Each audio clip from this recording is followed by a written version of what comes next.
रहस्यों को जानने के बाद हम सभी को जो महसूस हुआ उसे शब्दों में बताना आज मेरे लिए कठिन है, पर ऐसे लगा जैसे हमने किसी अजूबे के बारे में इतना सब कुछ जान लिया है। हम सभी एक अलग तरह के आत्मविश्वास से भरे हुए महसूस करने लगे थे। अब हमारे लिए जहाज का पायलट एक सुपरमैन की तरह हो गया था। हमारे टीचर ने हमें नेहरू विज्ञान केंद्र की सैर कराकर हमारे सामने वास्तव में ज्ञान का एक नया भंडार खोल दिया था।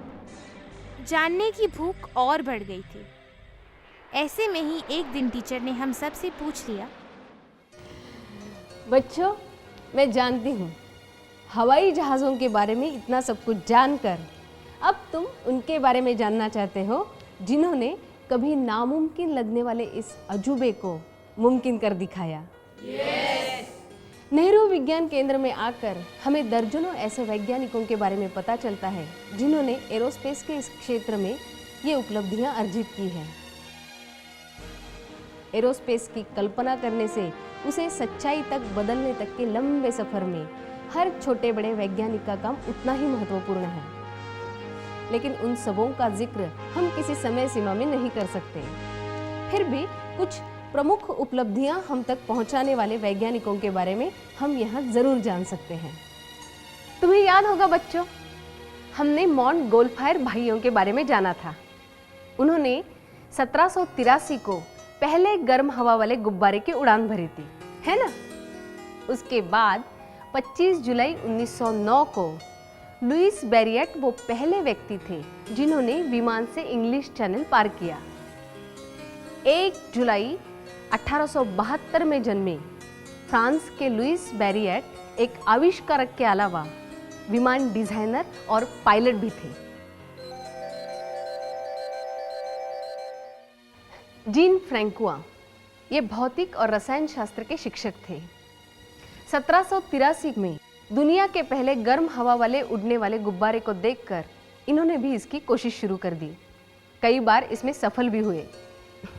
3000 फुट ऊंचाई की सफल उड़ान के बाद वे बड़े ही उत्साहित हुए और उन्होंने इंग्लिश चैनल पार करने की योजना बना डाली। बदकिस्मती से उनकी ये उड़ान आखिरी उड़ान साबित हुई, क्योंकि 1500 फुट की ऊंचाई पर पहुंचने के बाद उनके गुब्बारे की गैस खत्म हो गई और वो इंग्लिश चैनल में आ गिरे, जिसमें उनकी मौत हो गई। इस तरह वे हवाई दुर्घटना के पहले शिकार बने। लेकिन उनकी इस गलती से बाकी के वैज्ञानिकों ने कई सारे सबक सीखे। हवाई क्षेत्र में मिल रही सफलता के बाद विश्व के वैज्ञानिकों का ध्यान अब अंतरिक्ष की ओर बढ़ गया था और इसी के प्रयास में 12 अप्रैल 1961 को यूरी गागरिन ने वास्तोक 1 के चालक के रूप में पृथ्वी की कक्षा का 108 मिनट तक चक्कर लगाया था। पूरे विश्व में मानव की अंतरिक्ष में उड़ान के बराबरी की ऐसी कोई घटना नहीं मिलती। अपनी अंतरिक्ष यात्रा से लौटकर यूरी गागरिन ने काले आकाश, चमकते सितारों और नीली पृथ्वी का वर्णन जिन शब्दों में किया है वो किसी कविता से कम नहीं थे। यूरी गागरिन की इस अंतरिक्ष उड़ान में लाखों खोजें, उपलब्धियां और हम धरतीवासियों के कई सपने छिपे थे। इस प्रयास को कई वैज्ञानिकों और आविष्कारकों ने आगे चालू रखा, जिसमें महिलाएं भी पीछे नहीं थी। ये इमिलिया इयरहार्ट है, दुनिया की पहली महिला यात्री। 1928 में इन्होंने अटलांटिक महासागर पार कर दुनिया की उड़ान भरी थी। फिर 1932 में पायलट बनकर अटलांटिक महासागर पार करने वाली पहली महिला पायलट बनी। दुनिया की सबसे प्रतिभाशाली पायलट होने के साथ ही साथ वे बड़ी बहादुर महिला थी। 37 वर्ष की छोटी आयु में उनकी मृत्यु हो गई। विश्व भ्रमण पर निकला उनका विमान प्रशांत महासागर में संदेहास्पद स्थितियों में गायब हो गई। कल्पना चावला नासा के अंतरिक्ष मिशन से जुड़े वैज्ञानिकों के साथ काम करते हुए अंतरिक्ष में जाने वाली भारतीय मूल की पहली महिला थी। अंतरिक्ष यात्रा के खतरों से वाकिफ होने के बावजूद भी मानवता की सेवा के लिए उन्होंने इस खतरे को उठाने में किसी तरह का परहेज नहीं किया। इतना ही नहीं, बल्कि युवा पीढ़ी में इस विषय की जिज्ञासा बनाए रखने के लिए हर साल वो करनाल से 2 बच्चों को नासा की सैर पर बुला लेती थी। अपने मिशन को अंजाम देने के बाद धरती की तरफ लौटते हुए उनका यान दुर्भाग्यपूर्ण ढंग से दुर्घटनाग्रस्त हो गया। आज वो हमारे बीच नहीं रही, लेकिन जाते जाते विश्व में उन्होंने भारत का परचम जरूर लहराया है। नेहरू विज्ञान केंद्र की इस दीर्घा में उनके बारे में विस्तृत जानकारी मिलती है। सुनीता विलियम्स, भारतीय मूल का एक और गौरवपूर्ण नाम, जिन्होंने अंतरिक्ष में कई रिकॉर्ड स्थापित किए। सुनीता विलियम्स ने अंतरिक्ष में लगातार लंबे समय तक रहने के शैनॉन ल्यूसिड के 188 दिन और 4 घंटे के रिकॉर्ड को तोड़ा और आज तक अंतरिक्ष में सबसे ज्यादा लगातार लंबे समय तक रहने वाली महिला के रूप में नया कीर्तिमान स्थापित किया। इतना ही नहीं, बल्कि अंतरिक्ष में कुल 22 घंटे 27 मिनट तक चहलकदमी करने का रिकॉर्ड भी सुनीता के नाम ही है। ये आज तक किसी भी महिला द्वारा किया गया सबसे लंबे स्पेस वॉक का रिकॉर्ड है। डॉक्टर विक्रम साराभाई भारतीय अंतरिक्ष अनुसंधान कार्यक्रम के जनक माने जाते हैं। वे भारत के एक महानतम वैज्ञानिक थे। यूँ तो डॉक्टर विक्रम अंबालाल साराभाई एक संपन्न उद्यमी परिवार में जन्मे थे, लेकिन भौतिक विज्ञान में उनकी रुचि ने भारत को अंतरिक्ष के क्षेत्र में एक नई दिशा देने में मदद की।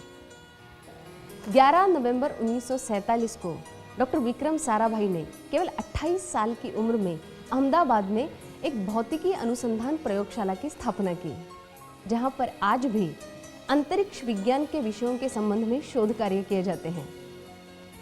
केरल के तिरुवनंतपुरम में उनके नाम से एक अंतरिक्ष केंद्र जाना जाता है, जिसे हम डॉक्टर विक्रम साराभाई अंतरिक्ष केंद्र के नाम से जानते हैं। डॉक्टर विक्रम साराभाई ने डॉक्टर होमी जहांगीर बाबा की मदद से तिरुवनंतपुरम के पास थुम्बा में पहले रॉकेट प्रक्षेपण केंद्र की स्थापना की। 21 नवंबर 1965 को वहां से पहला रॉकेट प्रक्षेपित हुआ। संयुक्त राष्ट्र ने इस केंद्र को अंतरराष्ट्रीय केंद्र के रूप में मान्यता दी।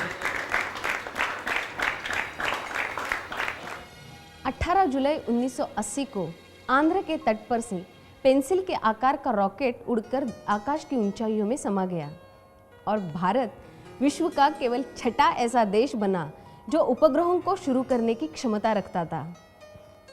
सफेद लंबे बाल वाले एक वैज्ञानिक डॉक्टर कलाम, जो कि इस दल के नेता थे, आगे चलकर हमारे सम्मानित राष्ट्रपति बने।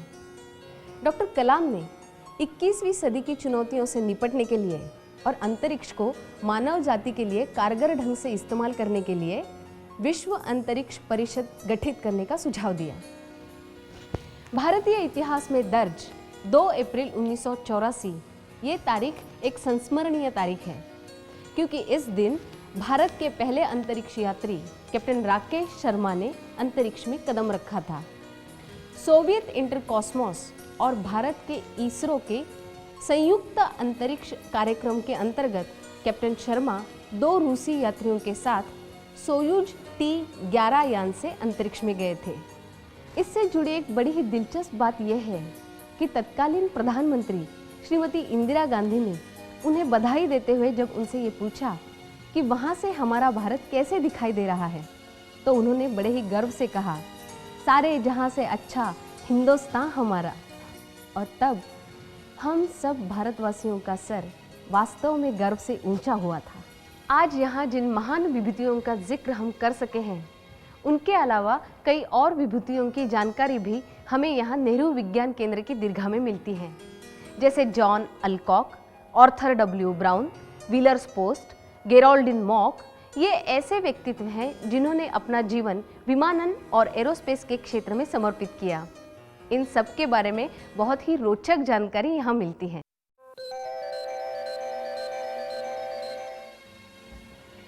एक प्रसिद्ध कहावत है, dwarfs standing on the shoulders of giants. इसे हम यूं कह सकते हैं, बौद्धिक व्यवसाय का विकास पिछले जमाने के उल्लेखनीय विचारकों के अनुसंधान और काम के आधार पर ही किया जाता है। 17वीं शताब्दी के वैज्ञानिक सर आइजैक न्यूटन ने अपने प्रतिद्वंद्वी रॉबर्ट हुक पर इस कहावत का इस्तेमाल करते हुए कहा था, "You have added much several ways. If I have seen a little further, it is by standing on the shoulders of giants."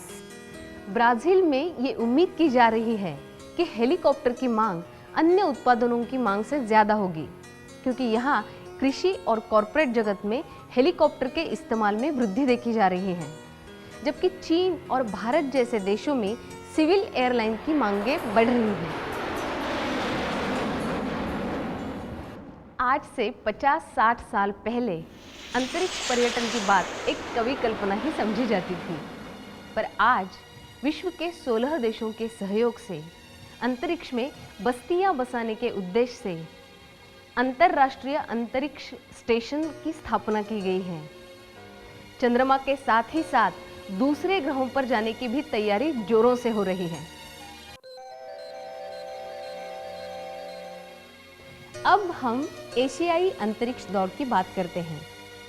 ये दौड़ अंतरिक्ष में विज्ञान और प्रौद्योगिकी में उन्नति हासिल करने की दौड़ है और हाल ही के कुछ वर्षों में इसमें कई एशियाई देश शामिल हुए हैं। 2008 में चीन इस एशियाई अंतरिक्ष दौड़ में सबसे आगे था। 2003 में चीन तब सुर्खियों में आया जब सोवियत संघ और संयुक्त राज्य अमेरिका के बाद चीन विश्व में तीसरा देश बना जिसने मानवयान का प्रक्षेपण किया। भारत, मैक्सिको और चीन, ये 3 देश एरोस्पेस उद्योग के नए खिलाड़ी हैं। 1929 को भारत के JRD टाटा को पहला पायलट लाइसेंस जारी किया था और उसके 3 साल बाद ही टाटा एयरलाइंस की शुरुआत हुई थी। तब से आज तक भारत ने इस क्षेत्र को अपने आप को समर्पित करके रखा है। हाल ही में बुधवार 22 अक्टूबर 2008 को भारत ने अपना चंद्रमा मिशन चंद्रयान 1 को अंतरिक्ष में सफलतापूर्वक भेज दिया। ये इसरो का एक मानव रहित चंद्रमा मिशन है। इसे चंद्रमा की सतह पर भेजकर नमूने एकत्र करने की योजना है। इसके अलावा इसे भारत के ध्रुवीय उपग्रह प्रक्षेपण यान पर भेजने की भी योजना है। सन 2010 तक इसरो की चंद्रयान 2 को अंतरिक्ष में भेजने की योजना है। चंद्रयान अभियान को सफलतापूर्वक अंजाम देने के बाद अब इसरो भारी उपग्रहों के प्रक्षेपण के लिए अगली पीढ़ी के रॉकेट का विकास कर रहा है। इसका मूल उद्देश्य उपग्रहों को कक्षा में स्थापित करने में लगने वाले खर्च को आधा करना है। 2009 में GSLV मार्क 3 सैटेलाइट के विकास की प्रक्रिया में कई परीक्षण देखने को मिलेंगे, जिसके 2010 से 2011 तक अंतरिक्ष में जाने की उम्मीद है। नया रॉकेट 4 टन के उपग्रहों को कक्षा में स्थापित कर सकेगा। नियमित GSLV 2.2 टन के रॉकेटों को प्रस्थापित कर सकता है। 2015 तक इसरो की 2 भारतीयों को अंतरिक्ष में भेजने की योजना है। कम लागत के चलते भारत दुनिया में एरोस्पेस निर्यात के क्षेत्र में एक प्रमुख निर्माण केंद्र बनने की ओर अग्रसर हो रहा है। दुनिया की जानी मानी कंपनी बोइंग ने तो भारत को अपना एरोस्पेस निर्माण केंद्र बनाने की कोशिश तेज कर दी है। अब वो दिन दूर नहीं जब विमान, हेलीकॉप्टर और उनके उपकरण भारत से बनकर अन्य देशों को निर्यात किए जाएंगे।